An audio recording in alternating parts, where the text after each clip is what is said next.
Great.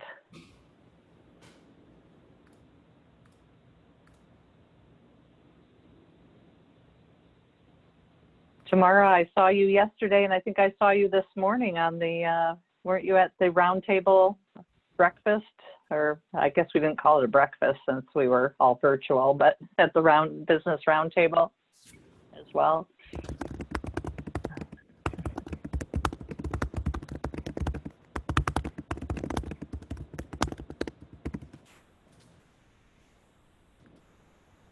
Okay, well, we're almost there. My phone is saying that we are at 1 o'clock. So why don't we go ahead with some welcome to our group here. Welcome to the Minority Enterprise Development Week session this afternoon. A beautiful afternoon to be learning about the effective and successful leader with Lori Harris. And what we're going to do is this session will be from 1 o'clock until about 2:15. So, and we will take questions towards the end. So if you think of questions, and as you think of questions, be sure to put them in chat so we capture them, we don't lose them, and we can be sure to have Lori go back to them and address them at the end of the program. So before we get started on the effective and successful leader, we want to recognize our Minority Business Spotlight Award winner, Erin Curley, who is here with us. And Erin is the owner of Curley Bread and Pastry, and she brings her enthusiasm and business acumen to Brunswick County. So I will turn it over to Gabby. Are you going to run a video for us? Great. Hello, everyone, and welcome to the kitchen of Curley's Breads and Pastries.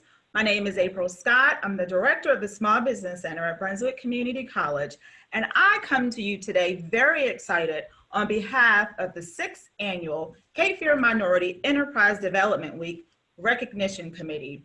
I have the honor of recognizing an outstanding women-owned and operated business for her contributions and determination in the Cape Fear region.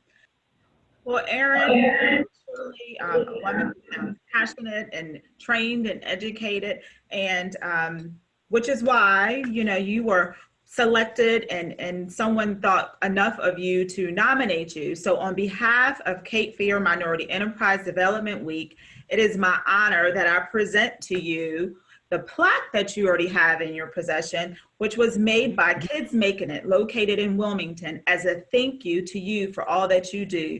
You are truly a woman-owned business to be celebrated, Erin. Well, thank you so much. This is really, really beautiful. I'm so excited to hang this on the wall, and it's, yeah, so thank you very much, and it really means a lot. It's been quite a road, you know, from what you said, and wanting opening during Corona, and that put me behind, and just the intense amount of labor that goes into what I'm doing and learning how to live, you know, live that lifestyle. So it's really appreciated to be recognized and know that it's out there and people are noticing. And yeah, so thank you very much. I love it.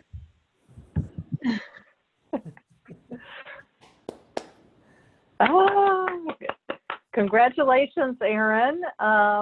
Did you want to just say a word or two to this group? If you could unmute and say hello, that'd be great. Okay. Hello. Can you hear me? Yeah.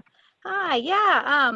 No, thank you very much. It's really an honor, and appreciate being recognized, and it's been fun. It's been about 3 months, so kind of reaching with the farmers markets, it's been a very busy summer, so it's good to kind of get a little boost of energy. And thank you, April. The Small Business Center at BCC has been awesome. They've had great, I've taken advantage of tons of the classes, and a lot of, yeah, I went to a lot of the free seminars, so appreciate it. Wonderful. Well, congratulations again, and congratulations to you, April, for working with such a delightful entrepreneur that is being so successful in her field. And now we will get started with Lori Harris from Harris Whitesell Consulting, and she will be delivering the Effective and Successful Leader program this afternoon. And again, if you have questions, please capture them in chat so we can circle back around and address those. Thank you. And Lori, go ahead.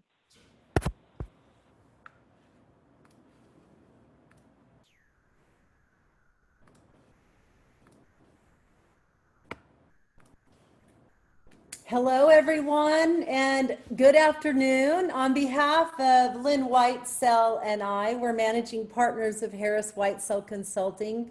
We are very honored and excited to be a part of the 2020 Minority Enterprise Development Week. And we are just really honored to be partners with UNCW in a variety of capacities as well. So thank you very much for reaching out and giving us this opportunity to possibly create value and opportunity and growth for you today. And today, our topic is the effective and successful leader. And we're going to talk about how we do that. How can we be more effective and how can we be more successful?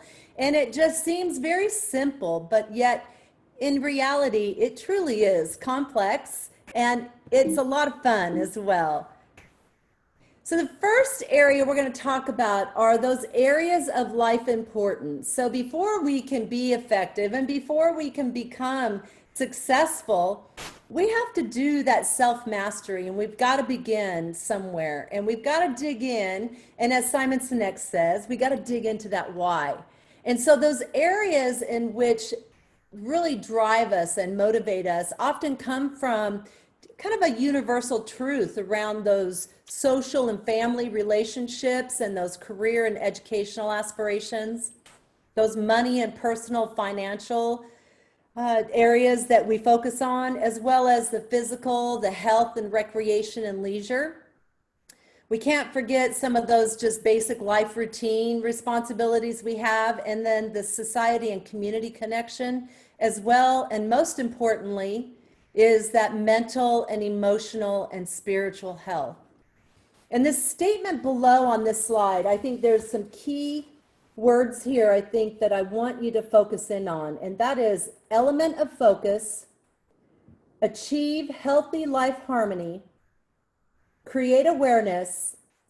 So as you continue to maintain that element of focus, there are things that great leaders do. And great leaders are committed, and they're highly disciplined, and they're very, very courageous, and they're also very vulnerable, as well as very humble. This leads into one of the key competencies for a leader, and that is listening. And on this slide, we're going to talk about some of those factors and some of those experiences that we have that truly impede the ability for us to listen well. And as a good leader, just like right now, you're in a moment where you're given information. And if you're not present, you're not listening. If you're distracted, you're not listening. If you're thinking ahead, you're not listening. If you're already coming to the solution or trying to solve the problem, you're not listening.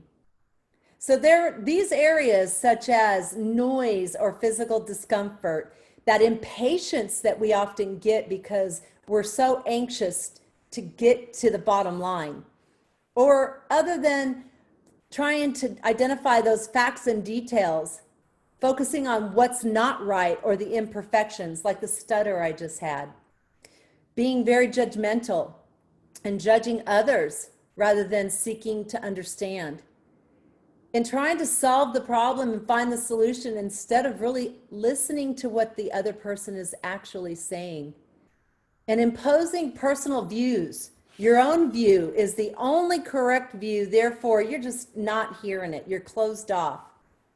So I'm curious, write in the chat, which of these factors that impede listening and learning do you recognize of your own behavior, maybe in the last 2 weeks? Remember, great leaders are vulnerable. Don't be afraid to be vulnerable.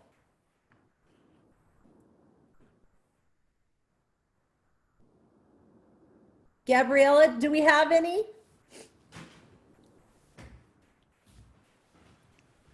Let me see here. I'm trying to get the chat pulled up, you guys. One moment. There it is. External factors. Absolutely, Kelly. Anybody else?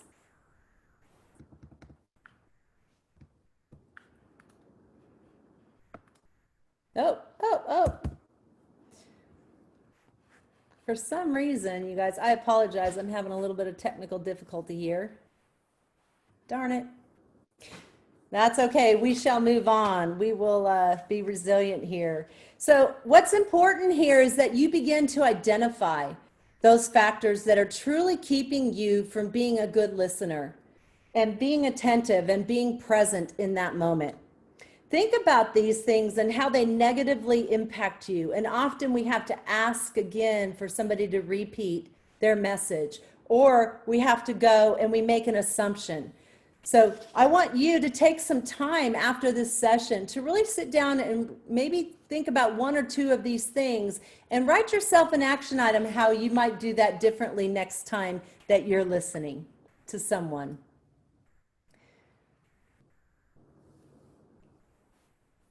The question I have, you guys, is my chat shown in the middle of this by chance? No? All right. Because I can't see what you're seeing. So in this next slide, this is our proprietary model of cognition. And great leaders absolutely are mindful and thoughtful and aware and very intentional about their cognition. The formula that we want to achieve is A plus B plus C equals cognitive leadership. Often people, and most often people, their formula is A plus C equals negative consequences. So in our lives, we are motivated and inspired, and we take action based on triggers and thoughts, analysis, and validation. But often we become very reactive because the fight, flight, or freeze system kicks in and it shuts down the thoughts and analysis and validation phase. And that keeps us from having those positive consequences and positive outcomes. It puts us into unhealthy feelings. It puts us into those negative chemical reactions in our body that impact our organs and our muscles. It makes us tighten up. How many of you by the end of the day feel your shoulders up in your neck, right? So sometimes it's because throughout the day we've been reactive and we've been jumping from A to C, and we've not spent the time needed. And sometimes it's seconds, and sometimes it's minutes, and sometimes it's hours, and sometimes it's days in that phase of B, where we're in that validation and challenging process. Those attitudes, those conditions upon which throughout our lifetime we have been molded and taught, those rules and demands, those beliefs, are they distorted or not? Those images that we see all day long on media and meanings of things. Do we really know the true definition of the language that we are speaking? And are we using it well?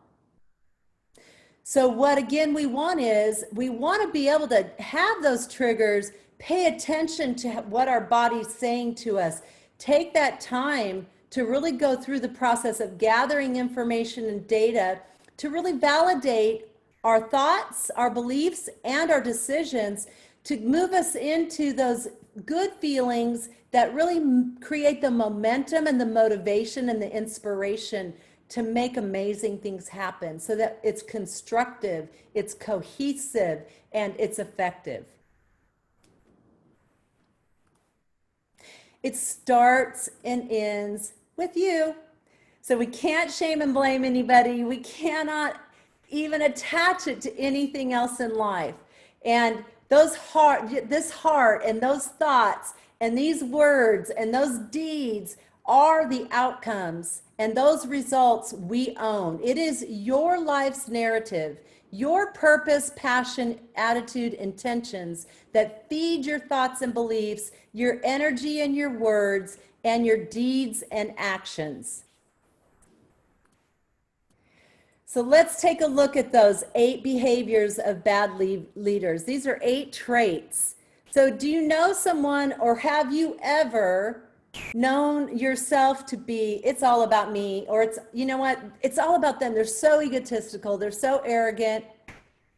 You know, they just don't like their authority questioned at all. You know, they just get really arrogant and belligerent. They lack that self-awareness and emotional intelligence and communication intelligence. Or what about somebody who just never gives recognition or praise or good feedback? Or they lack that passion and commitment. They just don't show up. They stop listening. They stop engaging. They're truly disengaged and costing the company lots of money. Or what about the most important one of all? They don't trust. How many of you, raise your hand, how many of you have been in that situation, in an environment or a relationship where there's no trust? Where they dictate rather than empower, they judge, they micromanage. They fail to involve and engage people, and they don't seek advice or ideas. They're jumping from A to C all the time. These 8 traits definitely feed ineffectiveness. So I want you guys to really, truly take some time after this session. You guys are going to get your hands on this slide, on this presentation.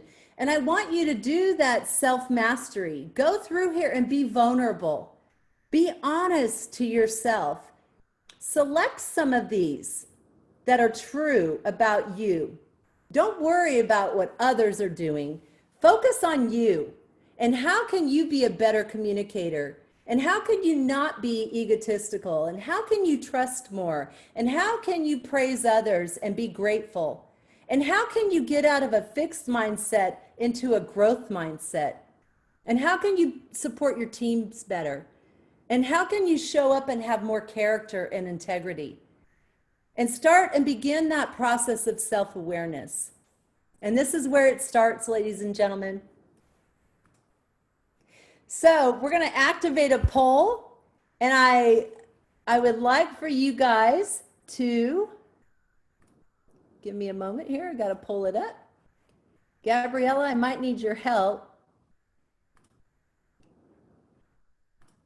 I'm looking for it. Give me a moment, you guys. Do I have to stop sharing my screen, Gabriella, in order to get to the poll? Yeah. All righty. Thank you, everybody. So the ineffective leadership traits. Which of these traits have you witnessed in leaders in the past year? Go ahead and select as many as you have experienced. Don't be shy. Go ahead and tell us, what type of traits have you witnessed in leaders in the past year?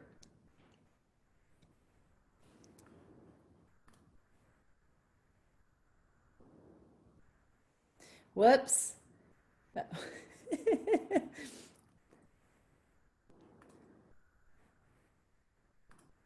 There we go. Oh, shoot. All right, there you go, you guys. I'll stop touching buttons. So go ahead and share with us. I'm going to share these results. Oh, I guess I screwed this up. Sorry. Let me try it again. I can't. Oh, crap. So that was my first time trying to pull, and that just failed enormously. I've got one more for you guys, so let me try the next one. Sorry about that. Dang. There we go. No, it doesn't work. Sorry. All righty, I'm going to move on. Back to my slide. I'm going to share. Lord have mercy.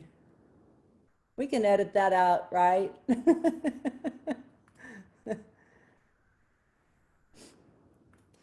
And so one of the things that we do often is we have limiting beliefs, and these lead into distortions. So these questions here, like, what is a problem or a limitation that has truly held you back? Or what is it you would like to do or have, except something that is stopping you from getting it or doing it?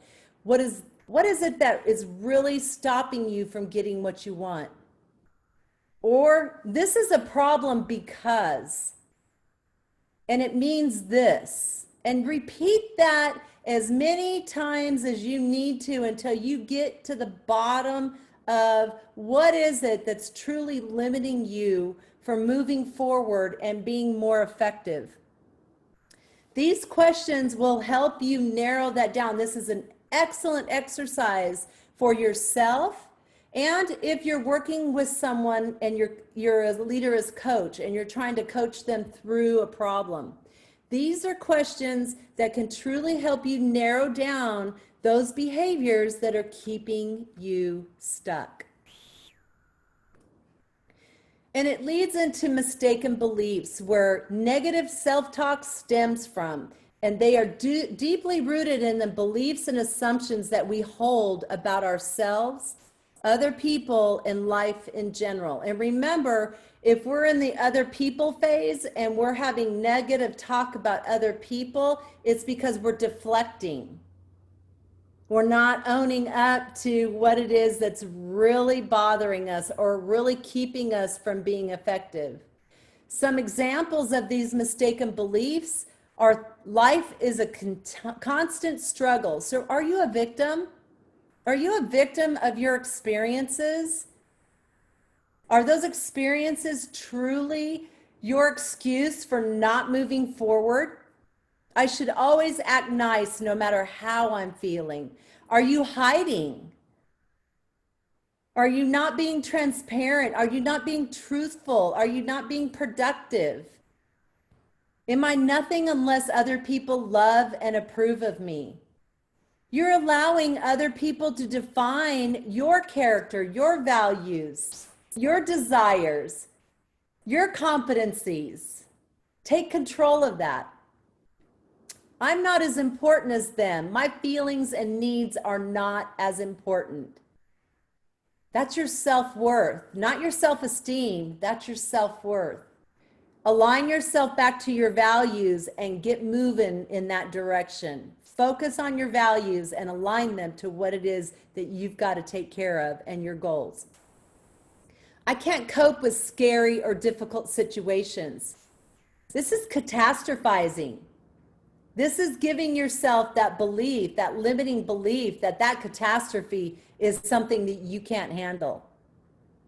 I can't afford to wait to have what I want. What's keeping you back is the question I would ask. Again, use those questions to drive you back into what's holding you back, and then create an action plan to move forward. I don't have time. If you're saying I don't have time, I'm too busy, it's because you don't care. You're not committed. You're not engaged. You have other priorities at this time. Be honest about that.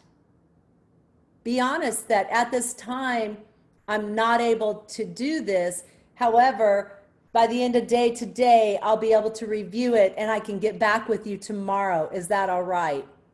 Rather than, I just don't have time. And then the last one, I don't have the talent. Again, this mistaken belief that you don't have the ability to take care of it or to handle, or you may not have the wisdom or knowledge in order to do the task at hand.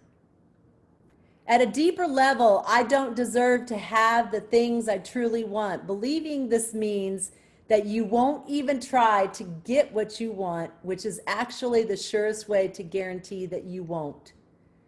Mistaken beliefs hold us back from success and in life. Gets us into that negative self-talk again, and believing that my worth depends on the things I achieve or the success is everything. It places your self-worth outside of you and prevents you from realizing that you have many qualities and talents regardless of your outer achievement. Again, Other people's opinions and judgments do not define you. We gain self-worth from self-assessment and self-mastery through assessments, through defining those meanings of those words, creating our values, setting our goals, and engaging ourselves in that learning process is where our self-worth comes from. It is never driven from someone else's belief or someone else's opinion or judgment on who we are or what we do. Take time to really discover and dig in what your mistaken beliefs are. So here's the exercise. And if you're vulnerable enough, I would love to see you guys engage in the chat, either with questions around this or even sharing with us maybe some of these cognitive distortions that hold us back. So for instance, I mentioned catastrophizing, taking a fairly minor negative event and completely blowing it out of proportion. And we imagine, we get anxiety over it, and we begin to imagine outcomes. We begin to imagine that it's going to be disastrous. Making a mountain out of a molehill, you've often heard probably growing up. What about filtering? And when we're anxious, we commonly develop tunnel vision, where we focus solely on the negative aspect of the situation without considering any positive aspects, without assuming any positive intention in the situation. So the whole situation is going to be filtered through the lens in which your beliefs and thoughts are driving you. So with this, I'm going to stop sharing for a moment and I'm going to look to see. Thank you, Chloe. That's a great point. So you might want to look. So any of you, have you shared catastrophizing? There we go. Brandy, missing a virtual assignment for a child while in virtual school and how it impacted your work. Right. So you take something very simple and it becomes something bigger. Filtering. Thank you, you guys, for sharing and being vulnerable and honest. This is great. Love it.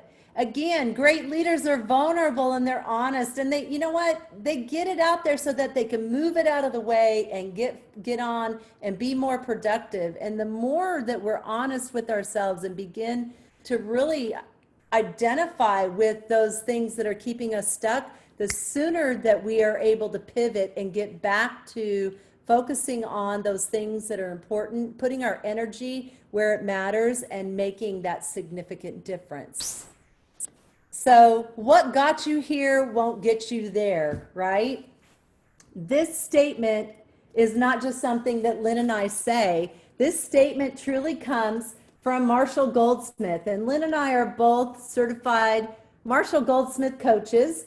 And we love this statement because when it comes to the behaviors, especially for executives and leaders and business owners and entrepreneurs, there are things, there are behaviors that keep us stuck. And if we don't get in and assess that, if we don't understand our communication intelligence, if we don't understand our personality, if we don't begin to get in and explore and discover ourselves, what got us here is not going to get us there. And I highly recommend that you guys read this book.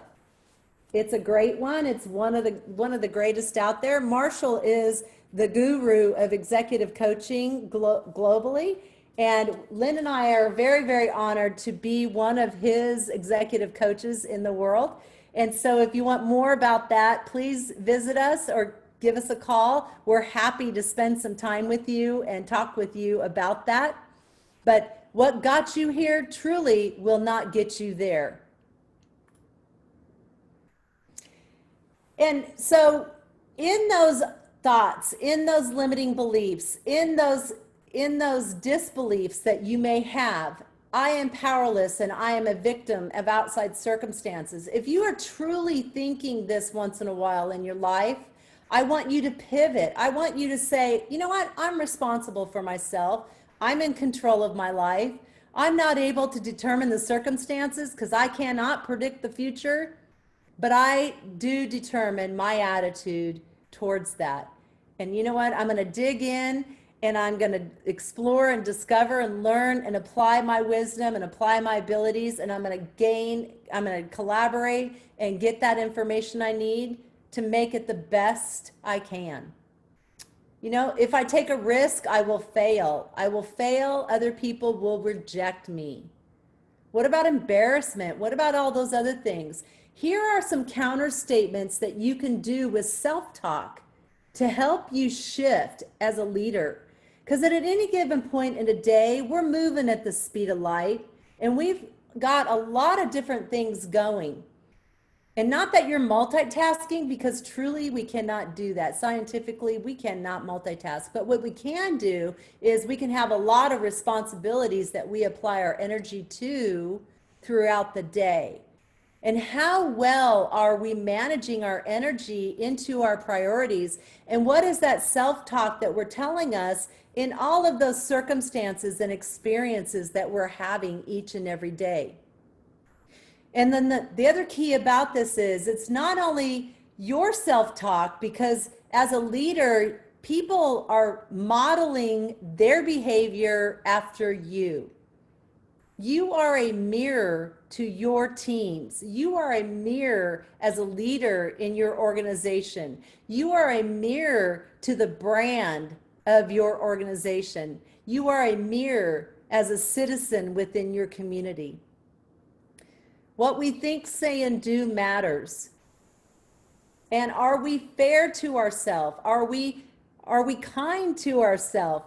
Do we schedule the time we need in order to be more effective and more successful, and to do the self-mastery work we need to do each and every day? And do we switch our self-talk, so that we're no longer negative and we're assuming positive intent in spite of what's going on in this world or around us or in our workplace?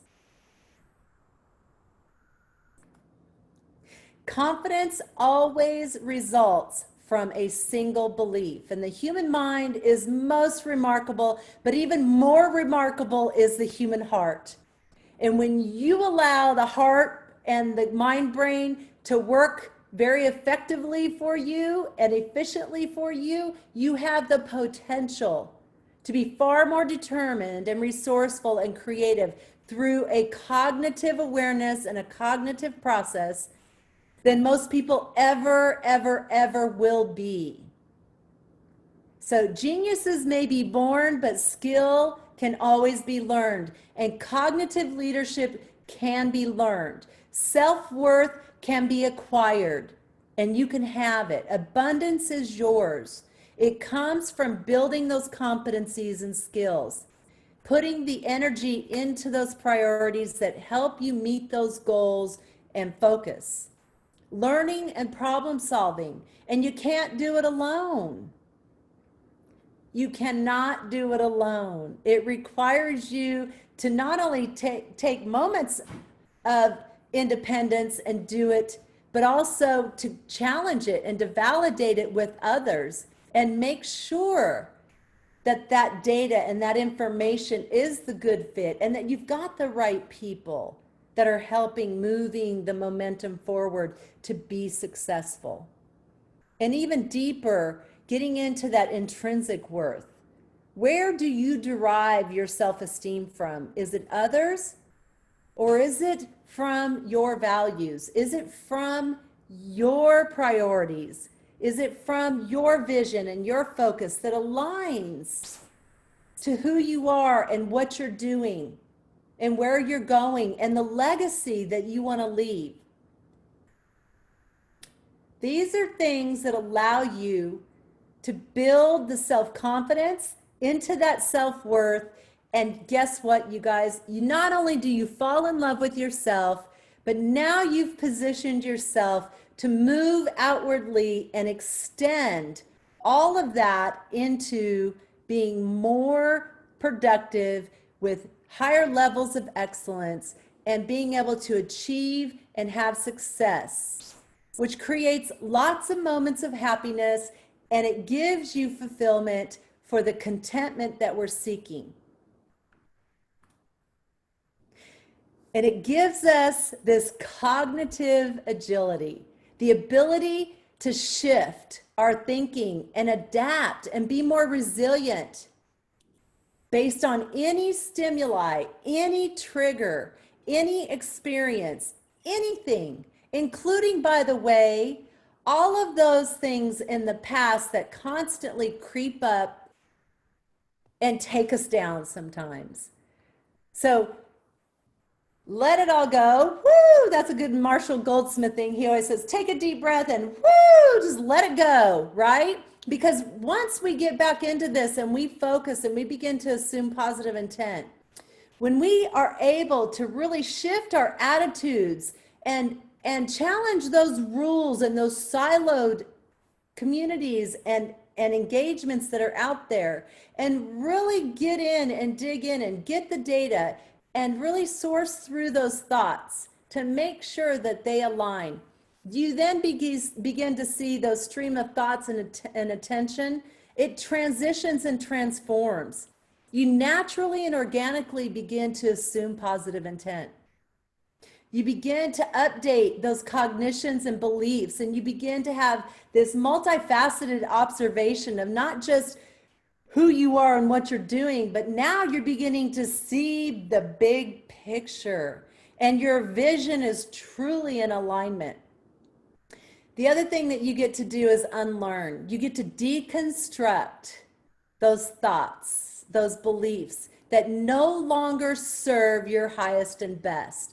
And you expand your awareness, and guess what, ladies and gentlemen? You've now just opened the garage door for all that abundance that's sitting right out in front of you to start shifting and flowing in. Be ready, because if you do the hard work here, and believe me, it doesn't happen overnight, and you cannot do it alone. And it is highly, highly recommended that you take time to maintain that cognitive agility. It's not a once and done. It is something that you adapt and evolve to over time. So leaders with cognitive agility, it's greatly important for shifting those thoughts and attention quickly. And the speed at which, the rate at which we do that comes with practice. It's like a basketball team. You can't get better and win games unless you practice. You've got to do this. You've got to spend time here.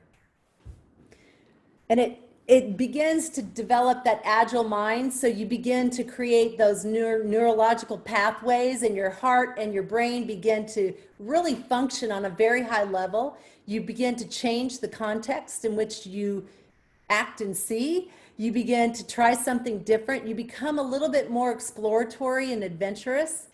You begin to question.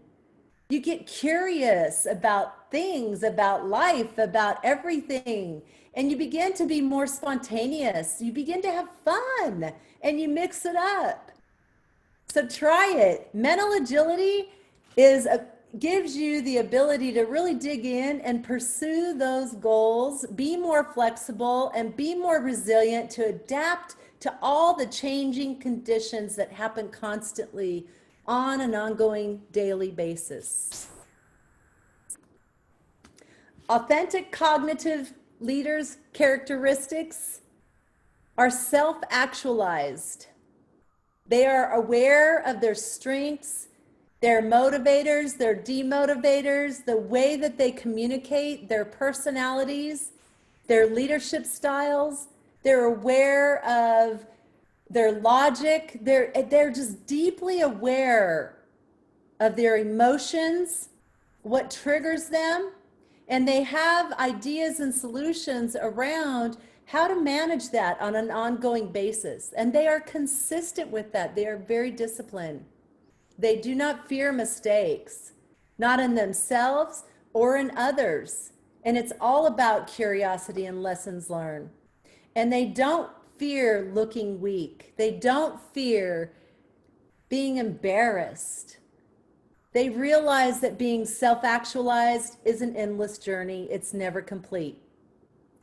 Authentic cognitive leaders, they focus on and want to make tangible differences, and they carry out their work in pursuit of positive, lasting results. They also do not hold back. They're honest. And they don't fear having those hard conversations and that productive debate. And they teach from their heart.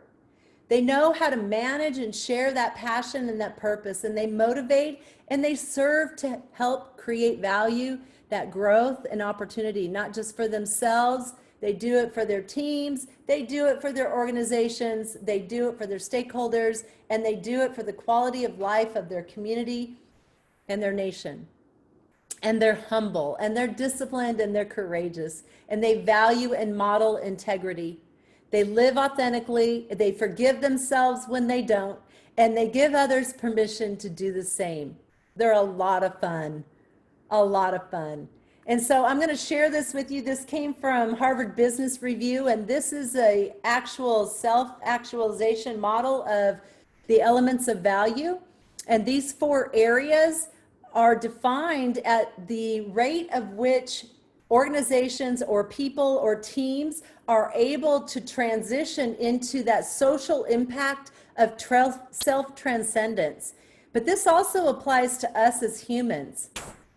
And so where we begin is at that foundational level where we're seeking trust and we're seeking to be informed and we're seeking to save time and make money and get more organized and connect. And then once we get fulfilled there, we begin to filter in to that emotional state and then into that life-changing state and ultimately into that social impact.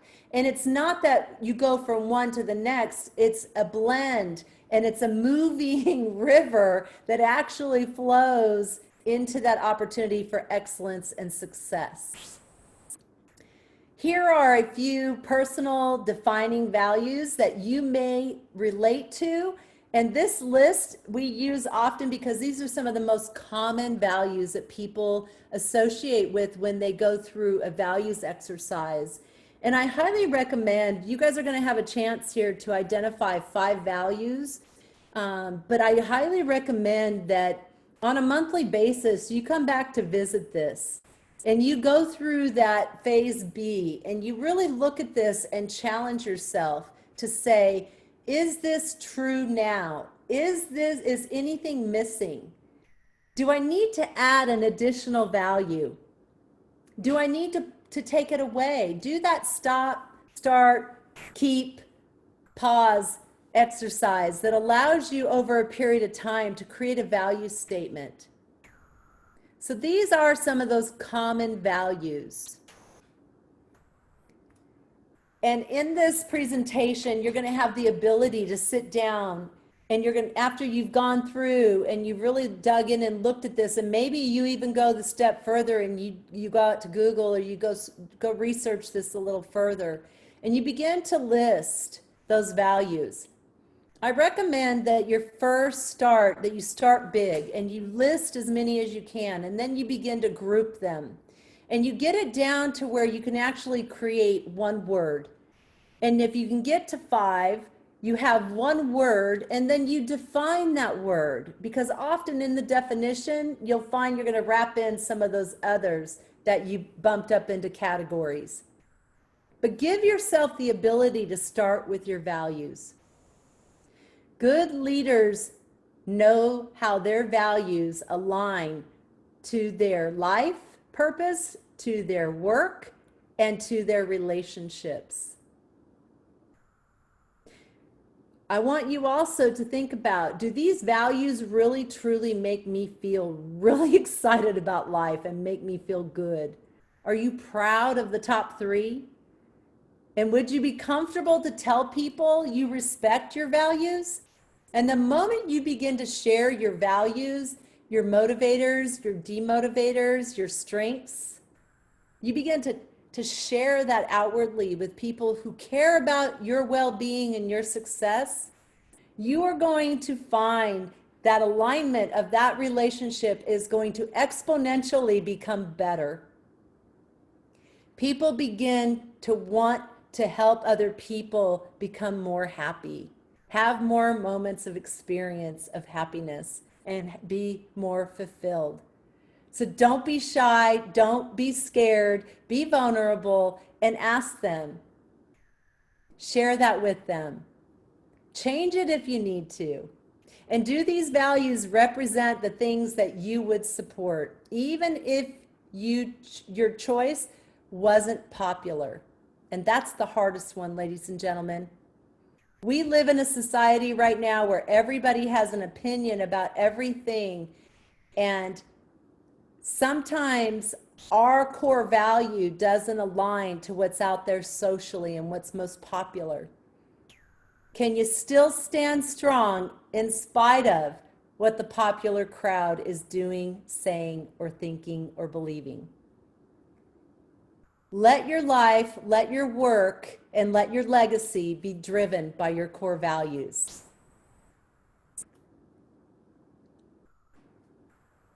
Do you have goosebumps? I see people smiling, right? Are you motivated? Are you excited? Are you empowered? Are you positive? Are you assuming positive intent already? Are you starting to think about things a little bit differently? Are you visualizing? Michael Jordan's great at this. He visualizes things and they happen. Are you ready for achievement? Are you ready for abundance? Are you ready for hope? Are you ready for desire? Are you ready for that path and that course to really transform your life, to begin that self-awareness process, and to have greater self-worth, to have more excellence in who you are and what you do, and to really truly make an impact and be able to influence others on a very different level? How might we help? We do assessments, coaching, development. We work on change and transition and culture and engagement. We do speaking and we do workshops. We maximize leadership excellence and business success. And that's why I thought this title, The Effective and Successful Leader, was so important. So I thank you. I'm full of gratitude again for UNCW, for the Diversity and Inclusion Department, for MedWeek, and for all of you today who stuck this out to hear and listen actively in this presentation and being present. I'm Lori Harris, and I am the managing partner of Harris Whitesell Consulting, and I look forward to helping you realize excellence and success. So thank you, everybody. I am going to take everyone off of mute. And I'm going to allow all of you to unmute yourself.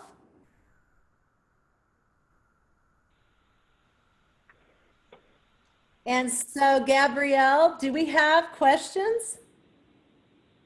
Yes, Diane, would you like to ask your question? Sure, yes, I have a question. What would be some practical daily practices that might help someone increase their cognitive agility? Oh, I love this question. Love this question. So, of course, meditation's great, right? Take 5 minutes. It doesn't have to be extensive. Just get quiet and let your mind rest. That's that simple. Breathe deep breaths and let them out nice and slow. That's one thing. The second thing is, and if you can do it longer, great, right? If you can do yoga, even better. The second thing that you can do, and it's very cognitive and it's very, very intentional, and it puts you through that A plus B plus C process, is on a daily basis. We've got an exercise, and I believe it's out there on LinkedIn. And if not, I'll go ahead and take an action to post it again. But it's called the 6 daily questions. You create those questions that drive your values. And at the end of each day, you can have an accountability partner who takes you through it. Or if you're disciplined enough, which is very rare that people do this on an ongoing basis, but daily at the end of the day, you take those 6 questions and you answer them yes or no. And then you look at it, and those deltas are where you really might want to spend a little bit more energy and priority. But those questions have got to be driven from your values that are going to help you be more successful and create more excellence. So those are a couple things, Diane, that might help. Awesome. Awesome. We got a lot of thank yous. Great presentation in the chat. Shelly Brown asked if she could have a copy of the PowerPoint. Absolutely, absolutely, you guys. You're more than welcome to this PowerPoint. And then if you want, we have, Lynn and I have thought leadership on our blog, which is on our website. And all of this information, I write for Forbes, Lynn writes for the Journal. We do a lot of workshops as well. And there's a lot of thought leadership out there. So go ahead and visit that. You guys are welcome to read those. And if bottom line, it comes down to it and you've got questions, you can email us, you can call us, you can get on our website. We also put out a monthly newsletter, and that is loaded for those, you know, I see a few friends out here that you guys are already in that newsletter, and the feedback that we've gotten, by the way, we don't bombard you with email marketing, but we do send a newsletter once a month or every other month, and we do share a lot of really good content that helps you be a better leader and a more effective leader. Oh, I love this comment. Erin, thank you. She says, this was perfect timing for where I am mentally. I love to hear that. You know, sometimes when we're open, it's amazing how information that's shared from thought leaders, from professionals, can really truly help us pivot.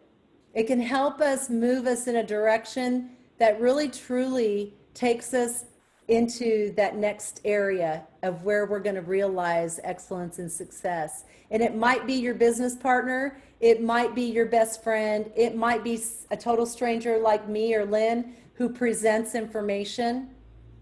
I think the best part about this, you guys, and where we can all assume positive intent is that it's available. Now, Diane, back to your question, what's one thing we can do? I highly recommend that you carve out 15 minutes a day to read. Read something that's going to fuel your soul, that's going to just ignite your heart muscle, and it's going to send all that positive energy up into that brain to force all of that good energy outward. You guys, reading gives you the ability to enhance and build your vocabulary.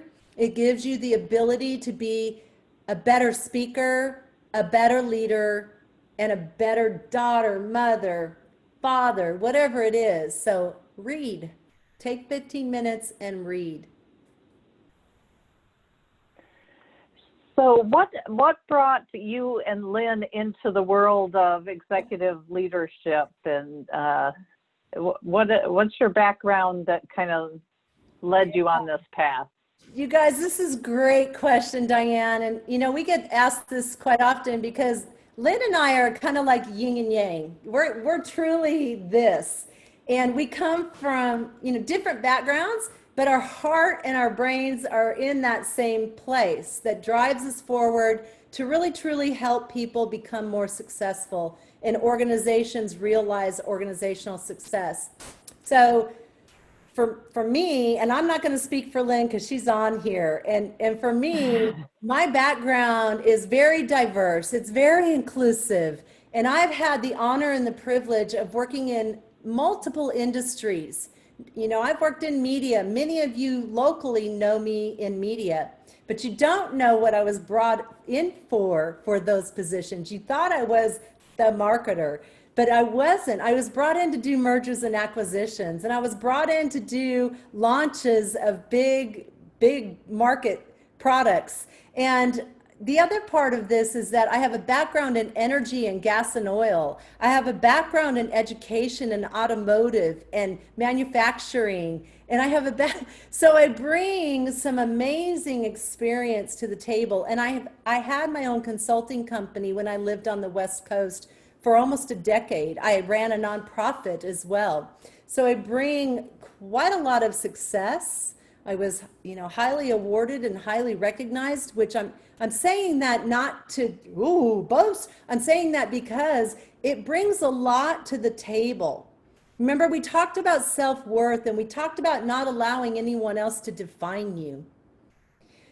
really take a look at your journey and where you've been and how you've gotten to where you are, because there's so much, there's such a rich pool of resources and wisdom and experience and process that you can bring forward to put into play and to plug into play. So how Lynn and I met, we were working with another global consulting firm, and I actually sourced Lynn out. I was looking for an additional partner for us, and I found Lynn.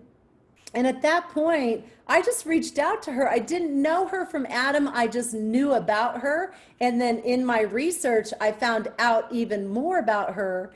And when I introduced myself, for whatever reason, we connected. And it has been so beautiful and so wonderful to have a partner who together we can truly bring the best of everything together, and also invite in all of these partners and all of this great programming and all of this opportunity to help build really creditable and powerful programming to build leaders, to help leaders excel, to work with executives so that they can create better cultures and higher engagement, and have the ability to truly influence the way that they want to, and to have success, right? Those metric successes that we always are challenged by.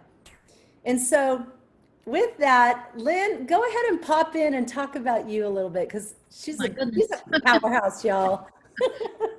I guess I'm a powerhouse. I don't know. As Lori and I Lori mentioned, we met and we decided, yeah, we're very different and very alike. The different experiences. My experiences were the corporate world, and previously, before this job, I spent 10 years at PPD here in Wilmington as their global head of talent management, which included executive coaching, leadership development, professional development, culture, engagement. If you go to the website, you'll see a lot of work that I did with my team. And so taking the risk to leave the familiar and the known, because I had been in HR and in training and development. I started my career as a scientist, by the way. I'm a biochemist. So I started my career doing oncology and diabetes research with the East Carolina School of Medicine. And then for 5 years, I managed a biotech lab. And I realized what I really, really liked doing out of all of that was developing people. It wasn't the science, it was the people development. Followed that as a career path. People often ask, how do you go from being a scientist to a HR executive? I followed the path that opened before me. I took the risk, and the risk of being an entrepreneur. I know many of you on this call right here are entrepreneurs, and learning something new. Lori mentioned reading. You learn something new every day from reading. You also learn something new by taking a risk and doing something different.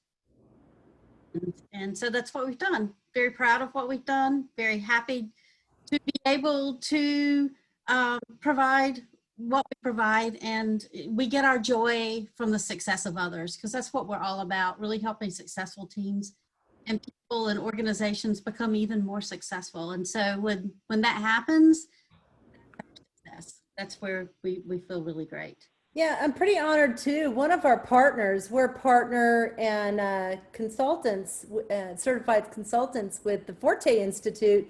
And I think Hoop Morgan is still on here as well. And I gotta say, you guys, the quality of the products that we've invested in to provide these opportunities to dig in and really truly learn comes from people like Hoop, and comes from those organizations like Forte Institute. And if you visit our website, you're going to see we've done a great job in creating a suite of tools and resources and programs for individual as well as team as well as organizational development, and from the top down. And so again, thanking people like Hoop for his partnership and his ongoing support of where we are. And Lynn and I have big vision for where we're going, and it includes all of you. So thank you. I have another question, but I don't want to be hogging the stage. So if somebody else has a question, please jump in right now before I start talking again. Anybody? Okay. Well, I wish I could bottle you, Lori and Lynn, because this afternoon, my class, which is Entrepreneurship for Non-Business Majors, our topic is building your startup team. And so I'm going to, if I get your slide deck before class, I'm going to definitely use the eight factors of poor leaders. But what advice do you give early stage startups? And we have some on the call here today. For they've got a great business idea and they want to build a startup team. What advice do you give them in looking for the right person? I mean, you two found each other, and it sounds like you did the right thing. How can you kind of give them some tips on that? So I'm going to start, and I'm sure Lynn's I'll let her wrap up, but I think it's very important, first and foremost, that you create positions and opportunity and align that to your vision, and it folds out into the goals that you have. And that alignment then gives you the competencies and the talent and skills that you're seeking to make sure that you're successful to reach those goals and attain that vision. And so putting the right people in the right seats at the beginning is critical. And you've got to do the homework. You've got to do the hard work. You can't just fly by the seat of your pants and put your best friend in there. You can't just, think that you can just throw a family member in there and train them. You really do want to take the time to strategize your talent management plan. It works. As Lori said, you have to start from the position of vision. Mm-hmm. You have to have that strategy for vision, but and your business strategy. But immediately following that, I would even say not following that, is your talent strategy. How are you going to support that? So if to achieve this vision, to achieve whatever it is you're trying to achieve, you have to define upfront, what is the culture of my company going to be? From that, you determine what are the values then that we will hold as a company. And from that, you determine how am I going to interview? Because the behavioral interviewing is very important. It's not just skill set. Can they manufacture the product or provide the service? But what are their beliefs? What are their belief systems? What are their behaviors? Do they align with the values that you purport to create the culture that you want to have have the success that you're looking for? So having a talent plan, but starting from a position of vision, strategy, culture, values, and then your selection process for how you select. And really how you reinforce that, and you start reinforcing it from the beginning, is because when you're a startup, you're going to probably have people advance pretty fast. You'll hire them in and they advance. Pay really close attention to who you're promoting. Are their values, are the behaviors they're exhibiting the ones you want others to do? That's the role model. Who are you promoting? Who are you giving extra assignments to? How are you delegating? How are you developing people? How are you selecting that? How are you looking at performance?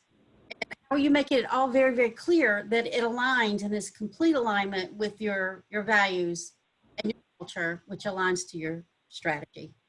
And we strongly support diversity in teams and organizations. And Lynn and I, we know that true success requires getting the best ideas and input on the table from people who think and act differently and have strong backgrounds, experiences, opinions, and point of view.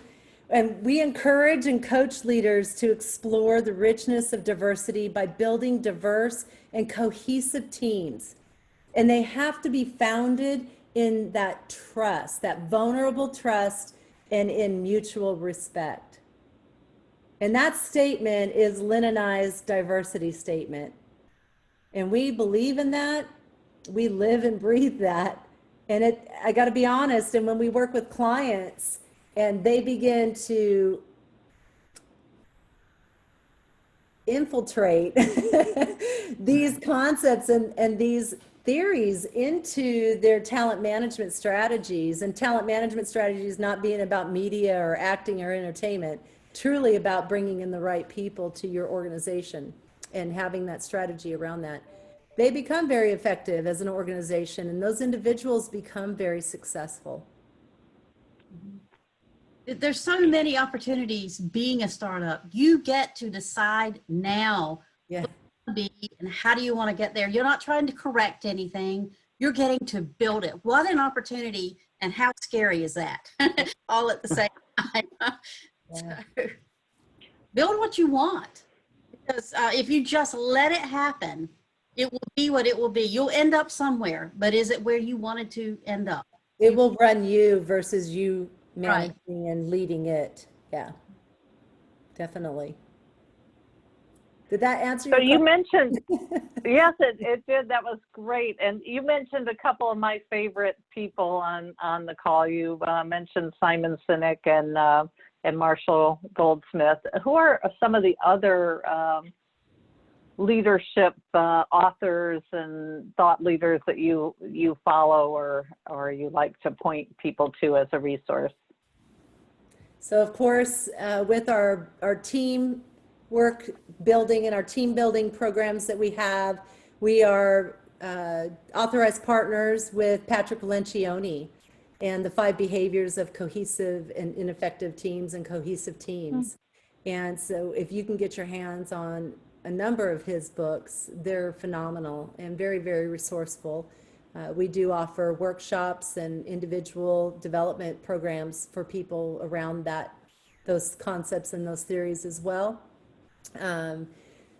Gosh, there's so many, you guys. If Lynn would take off her background, you'd see a shelf full of the partnerships and the relationships that we have held over the years, and including still to this day. Yeah, so there's Antonio Nieto Rodriguez, who is a project manager. He's a guru in project management. He's one of my favorites. Michael Margolis, who is on the narrative side of branding. He's another favorite of mine, and hopefully we'll see him here in Wilmington next year. Oh, Sally Helgenson. Yep. And if you're interested in how women rise and the differences in men and women in leadership and how women can own their leadership and own themselves, I'm actually going to do a seminar on this one Thursday afternoon. So, I'll be there on how women rise. So Sally Helgenson for sure, along with Marshall, and then somebody I know personally who's written a couple of books. One of them, again, is called Make Room for Her. It is intended toward the male leader and bringing in women. And the other one, not a glass ceiling, it's a sticky floor. Say it again, Lynn. You cut out. It's not a glass ceiling, it's a sticky floor. And these are both by Rebecca Shambaugh for her. And it's not a glass ceiling, it's a sticky floor full of useful tips, checklists. It makes you have ownership. And I've used that many times in coaching with both women and with men. Right. It's all perspective. So, there's so many, but you have to narrow it down somewhere. Yeah. We really are founded in Marshall Goldsmith's work and a lot of what he does, and proud to be in his family of coaches. Tony is just right behind it with all of his work on organizational health and teams. Yep. And you can follow, again, if you guys are looking for insights, tips, tools, I write for Forbes, and there are a number of, probably over 100 or so articles now that you guys can read. They're on our blog. And Lynn has written numerous articles for the local business journal. So you can find it on the business journal or even on our blog. And it's, you guys, it's wonderful. It's, again, spend each time each day, give yourself 15 minutes to absorb this valuable content that will truly change the trajectory of your life to your true north. And it gives you really deep satisfaction and fulfillment in your life. Well, we have about 5 more minutes. Is there anybody else that has a question they would like to ask? Because I do sort of have a closing question. Well, actually a couple of closing questions, because I want to hear more about how you work with your clients and what types of engagements are most common for you. But before I get to that, I don't think we can leave this call without touching on the coronavirus, especially since that is something that has certainly impacted the small business owners tremendously. And also because we're seeing more and more how it impacts the minority businesses, minority workers, and women-owned businesses. And I think I just read that they think that the coronavirus is going to set back women's executive level attainment back about 20 years from where we had reached. And certainly the employment numbers are showing now that the workforce in the United States isn't majority women anymore. Mm-hmm. Now it's women are at like 47%. So how are you seeing this play out with your clients? What are you recommending for them during this time when women and minorities are being impacted so much more than others? So it's important to understand that these are those external factors that can trigger us. That's first. So what we do with this information is second. And it's really important to truly look at who you are, what you do, and align yourself to the needs that are out there. So how do you know what the needs are in Corona?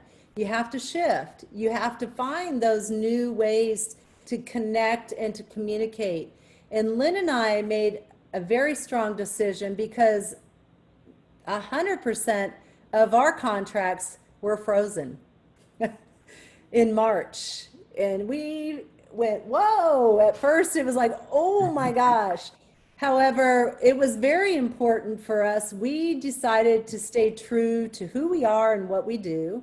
And we decided to truly look at how might we best utilize some of the key content we have to help leaders, to help others navigate the challenges, the changes, the disruption, the innovation that's occurring and going to continue to occur. And how do we help people become more resilient? And how do we help people understand how they have strengths within them for agility? So we really took a corporate responsibility approach to this. And we looked out we're headquartered here in Wilmington, and we looked out locally in how we can do that virtually to begin with at first.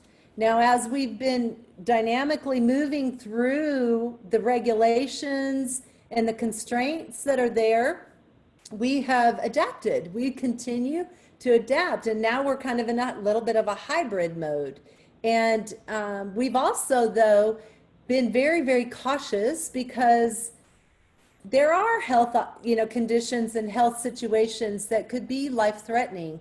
So we have chosen to be very, very mindful and very intentional about who and where and how. Again, it comes back to, you got to continually, just like in the ABC formula, you've got to continually, as things change, as triggers come in, you've got to challenge that. You've got to validate that. You've got to be more cognitive and present and responsible and committed to the vision and to the values and to the goals and objectives of the organization. Some organizations, some of our clients have shifted to new products and new services. What we found is, and we feared at first, was that their L&D budgets, their leadership and development budgets were going to be cut completely. But we found creative ways to maximize that. And so by reaching out to even just begin to ask, how are you? What are you feeling? What are you going through? And why wouldn't we do that with our clients? We do it with our families and our children, right? So if we want to sustain our businesses and these organizations, we need to have that same approach, that whole cognitive approach that comes from our true intentions, assuming positive intent. Be very careful and mindful not to get caught up in those distortions of the triggers that are happening all around us. We are designed, this human body, this human organs are designed to be resilient and to adapt to constant change. We evolve. If we can better understand ourselves, we can better be adaptive to any and all of those situations. And I would say something that I think businesses need to keep in mind is when something big change happens, such as this pandemic, which has happened, it often triggers innovation. We see something great happening on the back end.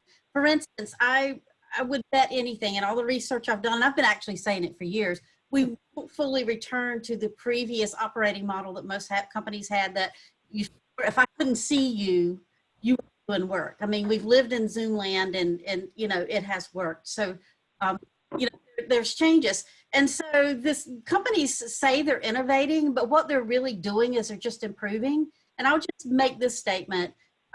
You know, the light bulb was not invented by the continuous improvement of the candle. Right. It's a true innovation. That's the difference between innovation and improvement and innovation. And companies are truly right now innovating. There's new services, there's new products, there's new ways of doing it, there's new organizational structures, there's new ways to do everything that's going to influence the world forevermore at this point. So what can you see in this that's the positive for companies?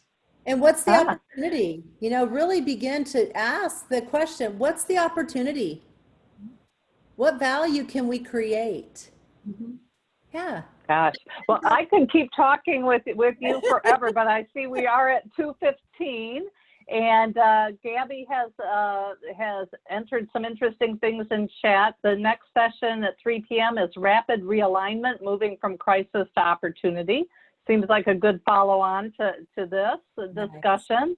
Nice. And I see some other links, and check out the rest of the schedule. Of course, we have events going on for the next four more days, I think, of this through Saturday. So, so thank you very much, Lori, Lynn. It was delightful to hear your message, and I think everybody is leaving this session pretty fired up. Good, good. Thank you, everybody, and just have a blessed day, and reach out to us if you need us. We're here for you. Take care. Thank you. Thank you. All right, bye, everyone. Bye. Bye. Look forward to connecting. Bye now. Yeah, bye. Bye. You're welcome, everyone. Thank you.